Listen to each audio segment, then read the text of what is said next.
अस्सलाम वालेकुम रहमतुल्लाहि व बरकातुहू। शुरू करते हैं आज की क्लास पॉइंटर्स की। और एक क्लास होने वाली है जो कि कल हमने ऑलरेडी डिस्कस किया है कि what is pointer and what are its advantage and disadvantage, और साथ में हमने इसके ऊपर प्रोग्राम्स भी किए थे।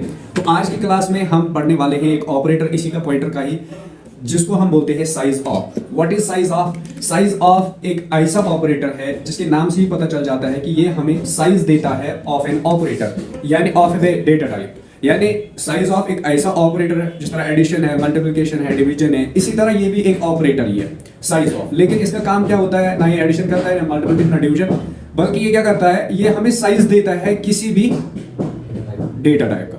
जैसे अगर आप इसकी डेफिनेशन पे देखोगे, the size of is a keyword, ये कीवर्ड है, ऑपरेटर है, but it is a compile time operator. यानी असल में तो है ये एक कीवर्ड, यानी साइज ऑफ। कीवर्ड किसको बोलते हैं? यानी जो जिसकी कोई फंक्शन होती है, दैट इज अ कीवर्ड। ठीक है, कोई भी वर्ड आपने लिखा, जैसे सी आउट है, सी आउट इज अ कीवर्ड। हालांकि उसकी मीनिंग अगर आप दुनिया में देखोगे तो कहीं भी सी आउट की कोई मीनिंग नहीं है, लेकिन that is a keyword defined in a C plus plus programming. Similarly we have size of. Size of C में भी चलता है और सी प्लस प्लस में और बाकी प्रोग्रामिंग में भी।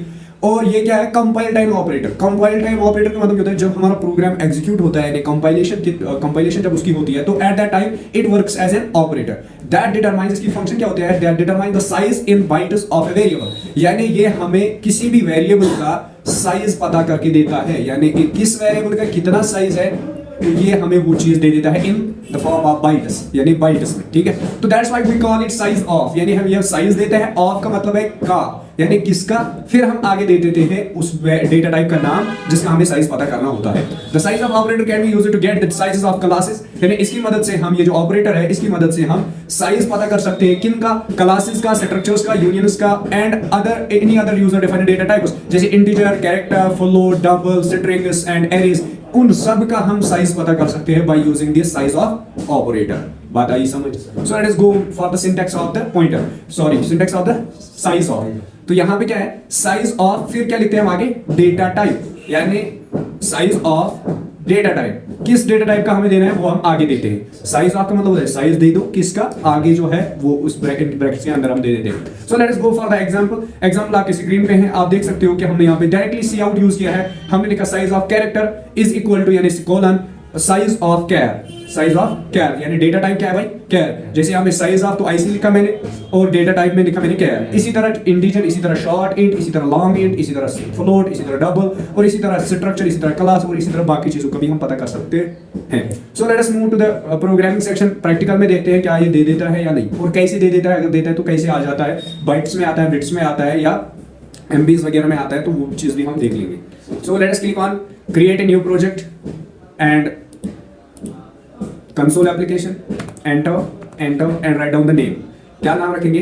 पॉइंटर्स, POINTERS, पॉइंटर्स, लेकिन 1, क्योंकि कल भी हमने पॉइंटर का बनाया हुआ है तो ये एरर दिखाएगा, तो दैट्स व्हाई मैंने पॉइंटर 1 इसका नाम रखा। सो let us start with this section. Directly हमें सी आउट करना है, तो लेट अस यूज सी आउट। अभी हम कोई भी वेरिएबल वगैरह नहीं ले रहे, तो सी आउट के साथ साथ यहाँ पे हम यूज करेंगे यानी टेक्स्ट, तो हम लिखेंगे साइज ऑफ, हाँ साइज ऑफ, पहले लेंगे इंटीजर का। साइज ऑफ इंटीजर इज, क्या है साइज, उसके बाद यहाँ पे स्पेस दे देते हैं, and then use these two operators. और इसके अंदर हम लिखेंगे यही वेरिएबल जो कि आज हम पढ़ने वाले हैं, साइज ऑफ। देखो वहीं से आ रहा है कि नहीं आ रहा है? साइज ऑफ, एंड देन उसके बाद ब्रैकेट्स, और ब्रैकेट्स के अंदर देंगे इंटीजर, यानी इंटीजर का हमें आप साइज बता के दो। तो उसके बाद फिर से ये ऑपरेटर्स करेंगे और इसके अंदर लिखेंगे स्लैश एन, या एंड आप दोनों आप यूज कर सकते हो। So use here slash n and close. Let us save it and execute it. जैसे हम इसको रन करते हैं तो आप देखो इसने क्या दिया? साइज ऑफ इंटीजर इज 4, यानी ये 4 क्या है? अब बाइट्स, क्या है? 4 बाइट्स, यानी हमारे एक इंटीजर का साइज जो होता है वो 4 बाइट्स होता है। So let us use again C out and then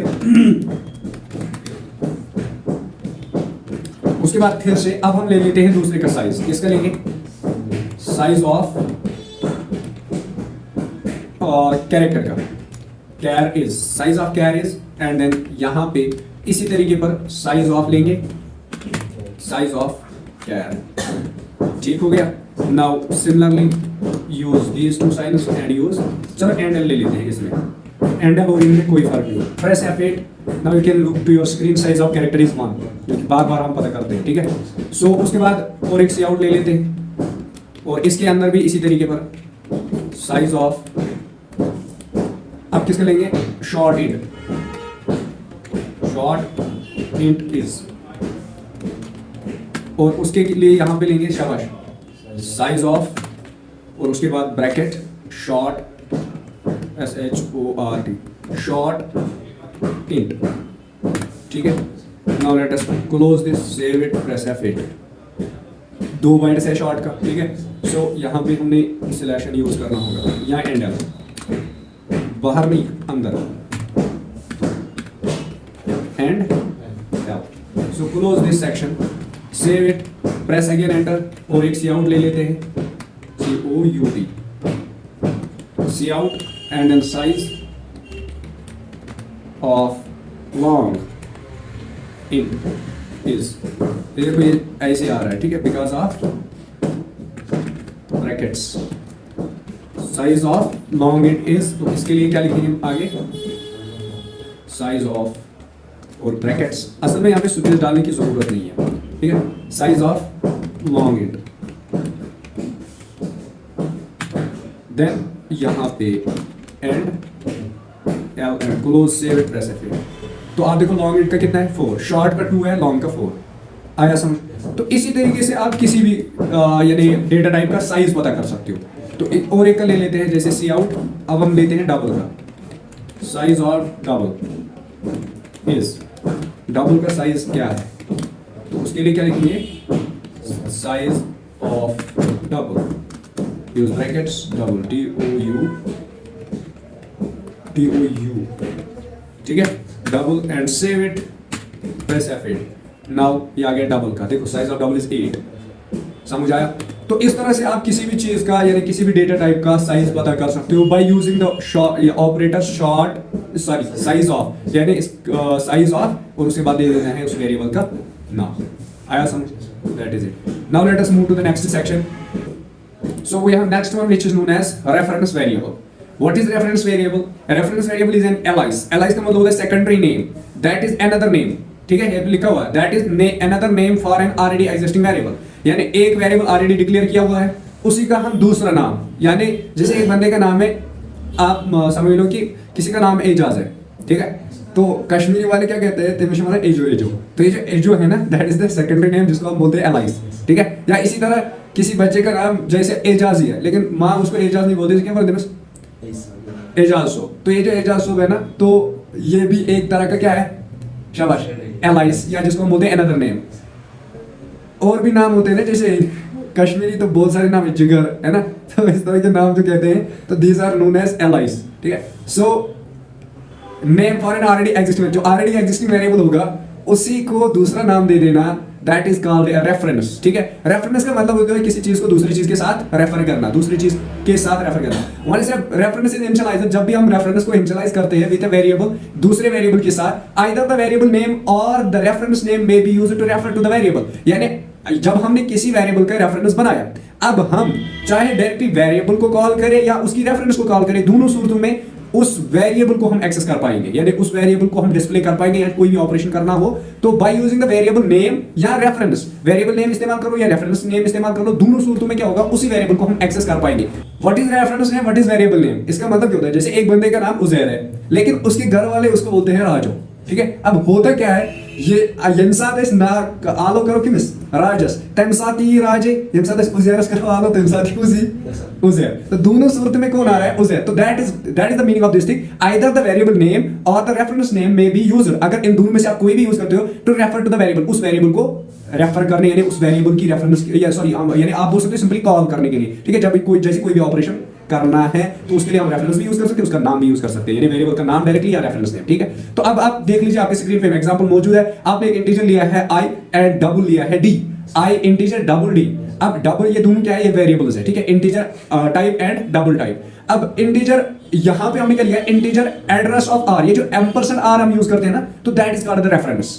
क्या यहां पे हमने देखो, हमने क्या, ampersand r is equal to i, what does it mean, यानी ये जो r है, एम्परसेंड r, ये रेफरेंस है किसकी, बात आई समझ, यानी ये उजैर है, आई उजैर है, और इसका ये जो हम आर बना रहे हैं दैट इज राज, समझ आ रही है बात? तो अब ये एम्परसेंड आर ये इसका दूसरा नाम है। अब चाहे आप इसको बुला लो या आई को बुला लो, तो दोनों सूरतों में उज़ैर ही आएगा। दूसरी चीज, अब डबल जो है, डबल में हमने क्या लिया है, यानी डबल एम्परसेंड एस। यहाँ पे आप कुछ भी ले सकते हो। अब मैंने आर एस लिया है, ठीक है, यहाँ पे आईडी और ऊपर से आर एस। यहाँ पे आप एस की जगह कोई भी चीज ले सकते हो, या पूरा नाम भी ले सकते हो भाई। That is not, there is no hard and fast rule. आप कोई भी ले लो। ये मैंने शॉर्ट करने के लिए आर एंड एस को यूज किया है। आप यहाँ पे ले सकते हो उसका नाम उज़ैर एंड यहाँ पे राजू, ठीक है, दोनों राजू नहीं राज, ठीक है, एंड इट इक्वल डी। सो अब देखो यहाँ पे हम क्या कर रहे हैं, i is equal to 12। What does it mean? It means that कि i को हमने वैल्यू दी है 12। अब देखो दोनों सूरत, जब हम सी आउट करेंगे वैल्यू ऑफ i, पहले किसको प्रिंट कर रहे हैं भाई, i को, तो i के अंदर क्या है 12, तो प्रिंट क्या होगा 12। अब दूसरी सूरत में हम क्या करते हैं, यहाँ पे फिर से c out value of i reference. अब हम रेफरेंस को कॉल करेंगे, यहाँ पे r को कॉल कर रहे हैं जो कि रेफरेंस है i की, तो प्रिंट क्या होगा i के अंदर क्या है, तो दैट मींस कि दोनों सूरत में 12 आएगा। Let us see in the practical example. So इसके लिए आप पहले प्रोग्राम को फिर से देख लो। एक इंटीजर लिया है, एक डबल लिया है, आई और डी। अब इसको रेफर किया है, आर को रेफर किया आई के साथ, एंड डी को रेफर किया है एस के साथ, यानी इसकी रेफरेंस एस है, इसका आर है, फिर आई का वैल्यू दे दे। तो let us do it in practical. So यहां पे हम क्या करते हैं, मैं डायरेक्टली एक इंटीजर लूंगा, इंट आई, आप कुछ भी ले लो, आप जे ले लो, int j is equal to, मैं यहीं पे वैल्यू भी दूंगा, जे इज इक्वल टू 13। वहां पे मैंने 12 दिया था, यहाँ पे मैं दे रहा हूँ 13। और दूसरा जो है, मैं दूसरा लूंगा डबल, और उसके लिए डबल में नाम रखूंगा के, ठीक है। आप पूरा नाम ले सकते हो, जैसे काइट ले लो, हमें कोई परवाह नहीं है इसकी, ठीक है, काइट ले लो, इससे भी कोई फर्क नहीं पड़ेगा। काइट इज इक्वल टू 25, ठीक है, तो दैट इज इट। अब यहाँ पे मैंने दो वेरिएबल्स ले लिए।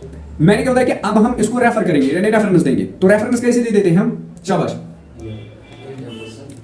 हम लेते हैं वही डेटा टाइप जो ऊपर लिया है, और उसके बाद एम्परसेंड, एंड देन पहले जिससे हम रेफर करना चाहते हैं, यानी जे को किसके साथ रेफर करेंगे, इसको मैं करता हूं रेफर के के साथ, यानी k is equal to i, sorry J.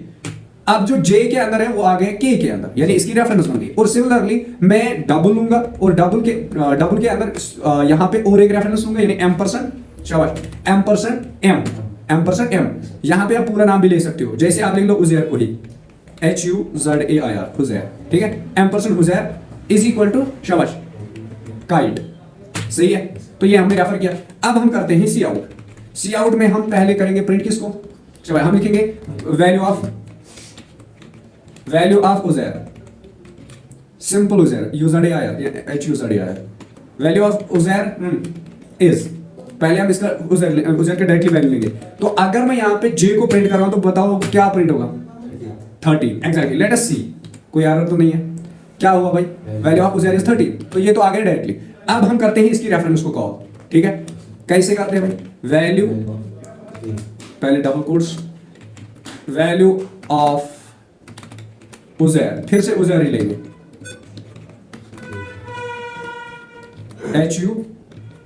HUZAIR, Uzair with reference, बात आ रही है समझ, या यूजिंग रेफरेंस, यूजिंग लिखेंगे, यूजिंग रेफरेंस,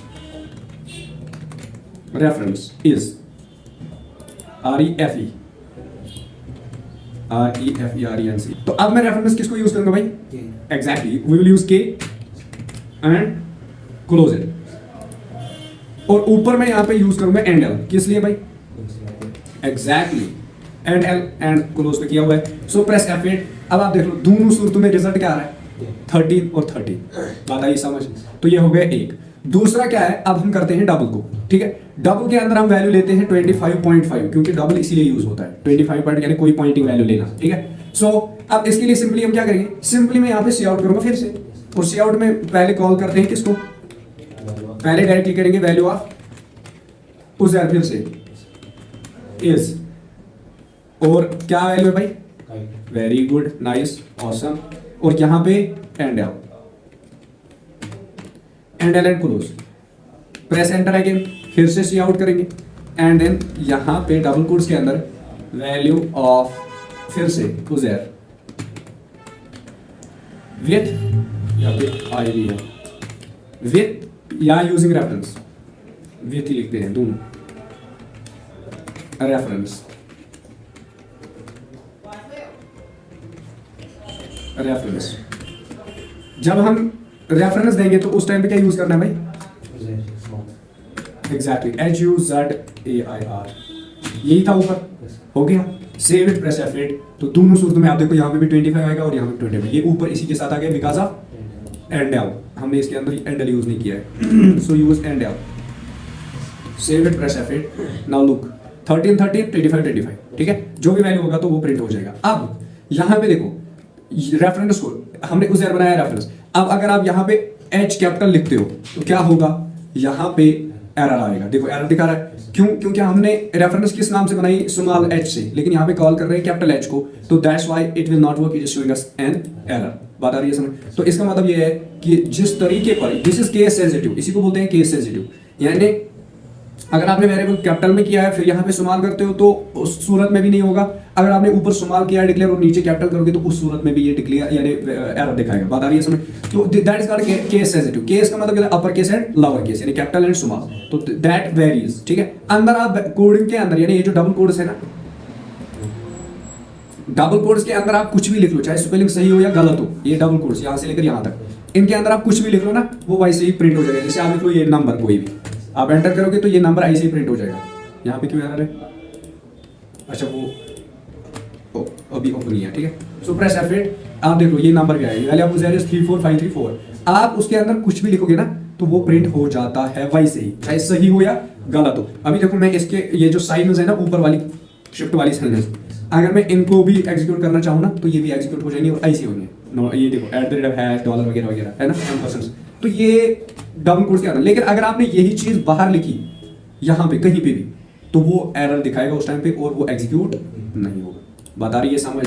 तो दैट इज इट। अब हमने क्या सीखा आज कि रेफरेंस की मदद से अगर हम किसी भी ऑब्जेक्ट की रेफरेंस क्रिएट करते हैं तो उस रेफरेंस की मदद से अगर हम फिर रेफरेंस को कॉल करें या उसको कॉल करें, यानी वेरिएबल के नाम को कॉल करें, तो दोनों सूरतों में क्या होता है, वो कॉल। अब हम ये रेफरेंस क्यों क्रिएट करते हैं, जैसे अभी आपने वेरिएबल कोई लिया, उसका बड़ा कोई नाम है, ठीक है, अब उसके आप रेफरेंस शॉर्ट कर दो, आई ले लो, जे ले लो, के ले लो, ABCD में से कोई, तो फिर आप यहाँ पे उसी को कॉल करो। जैसे यहाँ पे मुझे पूरा उज़ैर लेना पड़ा, तो उज़ैर की जगह अगर मैंने यहाँ पे H ही खाली यूज किया होता तो मैं H को कॉल करता और H की वजह से मेरे पास क्या आ जाता, यानी मेरे पास ये 25.5 वैल्यू आ जाता। बता रही है समझ? So that is it. अब मूव करते हैं नेक्स्ट टॉपिक की ओर। तो ये था आज का value of reference, day with reference, ठीक है। Now we have oops concepts, ठीक है। ऊप्स कांसेप्ट्स एक बहुत ही इंपॉर्टेंट टॉपिक है, इसी की मदद से आपको पता चलेगा कि what is actually C++। So C++ oops concepts, what is oops? Oops का मतलब होता है ऑब्जेक्ट ओरिएंटेड प्रोग्रामिंग, OOPS, ठीक है, ऑब्जेक्ट ओरिएंटेड प्रोग्रामिंग लैंग्वेज। अब यहाँ पे इसका मतलब क्या है, let us see the definition. The major purpose of C++ programming is to introduce the concept of object orientation, यानी ये जो C++ प्रोग्रामिंग बनाई ही गई, ये इसी मकसद के लिए बनाई गई ताकि इसके अंदर हम ऑब्जेक्ट्स को क्रिएट करें और उन्हीं ऑब्जेक्ट्स को ओरिएंटेट कराएं। ओरिएंटेशन का मतलब होता है to use the particular thing, to use the one thing multiple times, that's called orientation, यानी बार बार उसको दोबारा यूज करना, 3 बार 4 बार, यानी रेगुलरली, और फिर से यूज करना, दैट्स कॉल्ड ओरिएंटेशन, ठीक है, to the C programming language. यानी इसीलिए बनाई गई थी क्यों, अदरवाइज हमारे पास C थी, C के अंदर भी ये सारे कॉन्सेप्ट्स है, लेकिन वो ऑब्जेक्ट ओरिएंटेड नहीं है, वो बेसिक मानी जाती है, तो दैट्स व्हाई हमने जो है पहले C को ही पढ़ा था।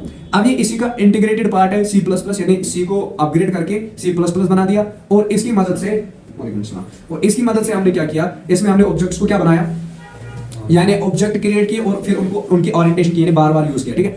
और एक ही ऑब्जेक्ट को, यानी एक ही क्लास को हमने ओरिएंटेशन का मतलब क्या, एक बार हमने एक क्लास क्रिएट किया, फिर उसके ऑब्जेक्ट्स बना के हम 1000 बार उसको यूज कर सकते हैं, that is called object oriented. Now object oriented programming ये होती क्या है, इट इज ए मेथोडोलॉजी, ये एक मेथोडोलॉजी है। क्या ऑब्जेक्ट ओरिएंटेड प्रोग्रामिंग मेथोडोलॉजी किसको, यानी एक मेथड है, ठीक है। लॉजिक कहते हैं which is a process, program, ठीक है। Methodology that provides many concepts such as inheritance, यानी इसके अंदर बहुत सारे नए कांसेप्ट्स आते हैं, जैसे इनहेरिटेंस आ गया, पॉलीमॉर्फिज्म आ गया, एब्स्ट्रैक्शन आ गया, एनकैप्सुलेशन आ गया, और इसी तरीके पर जो है डेटा बाइंडिंग आती है। तो ये सारे कांसेप्ट्स किसके हैं, ऊप्स के। अब इनकी मदद से क्या होता है, इनकी मदद से हम ऑब्जेक्ट्स को क्रिएट करते हैं, क्लासेस को क्रिएट करते हैं, और हमारी प्रोग्रामिंग में क्या होता है, ओरिएंटेशन आ जाती है, एक ही बार हम एक प्रोग्राम को क्रिएट करते हैं and we can use it multiple times. The programming methodology wherever, ये प्रोग्रामिंग मेथोडोलॉजी ऐसी है wherever everything is represented as an object, जहां पे, यानी वो मेथोडोलॉजी ऑफ प्रोग्रामिंग की वो मेथोडोलॉजी जहां हम हर एक चीज को रिप्रेजेंट करते हैं एज एन ऑब्जेक्ट, यानी ऑब्जेक्ट के तौर पर उसको रिप्रेजेंट करते हैं, that is truly object oriented programming language. उसी को हम असल में कहते हैं ऑब्जेक्ट ओरिएंटेड प्रोग्रामिंग, यानी जिसमें हम ऑब्जेक्ट्स को क्रिएट करके शाबाश प्रोग्रामिंग करते हैं, तो that is called object oriented programming language. अब इसके अंदर कुछ टर्म्स हैं, ये टर्म्स समझने के बाद ही हम इसके अंदर जो है शाबाश, यानी इनको समझ सकते हैं what is object oriented programming. सबसे पहले हमारे पास आता है क्लास, और इसके बाद आता है उसमें ऑब्जेक्ट, ये मैंने लास्ट में लिखा है, पता नहीं क्यों। तो पहले आता है ऑब्जेक्ट, फिर क्लास, फिर आता है ऑब्जेक्ट, फिर inheritance, polymorphism, abstraction and capsulation. ये बहुत ही बड़ी बड़ी टर्म्स हैं, इनहेरिटेंस, पॉलीमॉर्फिज्म, ठीक है। जैसे इनहेरिटेंस की बात करें तो inheritance means to use a single class and use it multiple times in your program, ठीक है। यानी एक चीज को दूसरी चीज से इनहेरिट कराना, जैसे बाप से बेटा होता है, ठीक है, तो दैट इज कॉल्ड इनहेरिटेंस। तो इसी तरह पॉलीमॉर्फिज्म यानी एक ही चीज को बार बार यूज करना, यानी बहुत सारी शक्लों में तब्दील करना ना। पॉलीमॉर्फिज्म यानी विच चेंजेस इट्स कंडीशन, या आप बोल सकते हो विच चेंजेस इट्स शेप्स, ठीक है। इसी तरह एब्स्ट्रैक्शन एंड कैप्चर, इनको हमें एक एक करके पढ़ना है। Let us go with the object. सबसे पहले हमारे पास है object. What is an object? In C++ object is a real world entity. Object को हम कहते हैं ये एक रियल वर्ल्ड एंटिटी होती है, यानी जो आप दुनिया के अंदर देख सकते हो, जैसे कि चेयर है, कार है, पेन है, मोबाइल है, लैपटॉप है, एटसेट्रा। ये सारी इन्हीं को हम बोलते हैं ऑब्जेक्ट्स। यानी चेयर एक ऑब्जेक्ट है ना। What is an object? Object की खासियत ये होती है, इसकी दो चीजें होती है, एक तो इसका बिहेवियर होता है, दूसरी इसकी स्टेट होती है, जो कि आगे लिखा हुआ है। ऑब्जेक्ट इज एन एंटिटी, ये एक ऐसी एंटिटी होती है, एंटिटी मींस द नेम और you can say the keyword that has state. इसकी स्टेट होती है और एक बिहेवियर होता है। स्टेट का मतलब होता है कंडीशन, ये नीचे मैंने डिफाइन किया था। Here state means data and behaviour means functionality. यानी स्टेट का मतलब होता है डेटा, यानी इसके अंदर क्या है। जैसे ये प्लास्टिक का यहाँ पे टेबल पड़ा हुआ है, चेयर पड़ी हुई है, ये प्लास्टिक है। तो अब ये जो प्लास्टिक है ना, that is called the state, यानी ये प्लास्टिक का है। दूसरी चीज बिहेवियर, यानी इसका बिहेवियर कैसा है, दैट इज हार्ड, ये हार्ड, ये सॉफ्ट है। अभी ड्यू मेरे पास माउंटेन ड्यू है, ठीक है, तो इस ये भी प्लास्टिक है बट दिस इज सॉफ्ट, उतनी हार्ड नहीं है जितना ये टेबल है। बात आ रही है समझ? तो स्टेट कहते हैं, यानी इसकी कंडीशन कैसी है, सॉलिड है, ये इसकी स्टेट, ये जो इसके अंदर वाटर भरा हुआ है मैंने, तो that is liquid, that is liquid, तो दैट लिक्विड स्टेट है इसकी, ठीक है। तो दीज आर कॉल्ड स्टेट। और बिहेवियर का मतलब क्या होता है, ये गर्म पानी है, ठंडा पानी है, दैट इज कॉल्ड बिहेवियर। बात आ रही है समझ?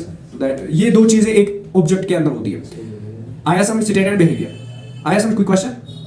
Let's move to the next one. Object is a run time entity. ये जो ऑब्जेक्ट होती है ये रन टाइम एंटिटी है। रन टाइम का अभी मैंने बताया था कि एक होता है कंपाइल टाइम, एक होता है रन टाइम। कंपाइल का मतलब जब प्रोसेसर यानी कंपाइलर इसको कंपाइल करता है। रन टाइम का मतलब होता है जब हम प्रोग्राम को एग्जीक्यूट कराते हैं, ठीक है। It is created at run time, ये रन टाइम पे ही बनाया जाता है। रन टाइम मैंने मतलब प्रोग्राम के अंदर हमने बनाया, तो उसके बाद जब भी कंपाइलर उसको देखेगा तो that is known as run time. All the members of the class can be accessed through objects. वालेकुम सलाम। यानी हर कोई member, all the members of a class, यानी जितने भी मेंबर्स एक क्लास के होंगे। अब ये क्लास क्या है पहले वो पढ़ना है, असल में उसके बाद पढ़ना था हमें ऑब्जेक्ट, ठीक है। मैंने पहले ऑब्जेक्ट लिखा है। तो all the members of a class, एक क्लास के बहुत सारे मेंबर्स हो सकते हैं, 10 भी, 15 भी, 1000 भी। उन सबको हम एक एक करके एक्सेस कर सकते हैं बाय यूजिंग द ऑब्जेक्ट। बात आ रही है समझ? तो दैट इज इट। ये था ऑब्जेक्ट। और उसका इसका सिंटैक्स क्या है? Syntax of an object is, जैसे हमारे पास एक ऑब्जेक्ट यानी क्लास है, उसका नाम स्टूडेंट है। क्या नाम है उसका? स्टूडेंट है। अब उस स्टूडेंट का अगर हमें क्या बनाना है भाई, उसका हमें ऑब्जेक्ट बनाना है, तो we will use student S1। ये जो S1 है ना, यही है ऑब्जेक्ट, यानी S1 is the object of student class. बात आई समझ? वो यार अभी देख लो, हमने यहाँ पे रेफरेंसेस क्रिएट की। जे हमारा मेन वेरिएबल था, इसकी रेफरेंस हमने बना दी के, सॉरी हाँ के बना दी रेफरेंस, एग्जैक्टली। तो के हमने यहाँ पे इसकी रेफरेंस बना दी। इसी तरह काइट था हमारा मेन वेरिएबल, इसकी रेफरेंस हमने बना दी उज़ैर। अब जब हम उज़ैर को कॉल कर रहे हैं या काइट को कर रहे हैं, तो दोनों सूरतों में वैल्यू क्या आ रहा है? 25.5। अगर आप फिर से इसको एग्जीक्यूट करोगे तो ये वही दिखाए। देखो पहले हम किसको कॉल कर रहे हैं? 25.5। यहाँ पे भी, यहाँ पे भी। अगर आप कॉल देखो, पहले कॉल किसको कर रहे हैं? यहाँ पे काइट को। काइट के अंदर क्या है? 25.5। अब काइट के अंदर उज़ैर को डाला हमने, काइट को डाला हमने उज़ैर के अंदर, यानी इसकी रेफरेंस बनाई। अब कॉल किसको यहाँ पे कर रहे हैं? उज़ैर को। जब मैं उज़ैर को कर रहा हूँ तो तब भी क्या आ रहा है? 25.5। तो दोनों सूत्र में यही मतलब है मेरा कि यहाँ पे हमारे पास मेन क्लास जो दैट इज स्टूडेंट, स्टूडेंट का ऑब्जेक्ट जो है दैट इज S1। बात आई समझ? तो इस तरीके पर एक क्लास के जितने भी मेंबर्स होंगे उनको हम एक एक करके एक्सेस कर सकते हैं बाय कॉलिंग देम, उनको कॉल करके, ठीक है, ये ऑब्जेक्ट क्रिएट करके, ठीक है। तो दैट इज आज के लिए इतना काफी। मिलते हैं नेक्स्ट क्लास में, तब तक के लिए अल्लाह हाफिज।